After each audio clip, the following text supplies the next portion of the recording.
Қайырлы күн достар, бүгін біздер өте дәмді манпар сорпасын жасаймыз. Ол үшін бір кесе ұнға, бір жұмыртқа және де суымызға тұзды салып, осылай нан басатын боламыз. Қатты қылып, өте қатты қылып. Және де 10 минут тұрғаннан кейін бұны илейміз жұқа қылып, астың нанына жайғандай етіп, және осылай ұсақ қылып кесетін боламыз. Етімізді ұсақ қылып тураймыз, 4 бұрышты етіп, және де болгарский перісті, картопты, пиязды, морковты барлығын осылай тураймыз.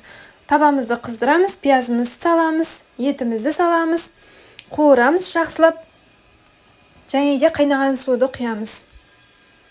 Морковымызды, болгарский перецті, картопты барлығын саламыз, және де су құйып, томат салып араластырамыз. Тұзымызды және де қалаған дәмдеушілерімізді, бұрышымызды саламыз. Картопымыз пісіп дайын болғаннан кейін қамырын саламыз. 10 минутта піседі, өте дәмді шығады, міндетті түрде істеп көріңіздер. Және де достар, менің YouTube арнамда осындай тегін мастер-класстар бар, сондықтан міндетті түрде тіркеліп кетіңіздер.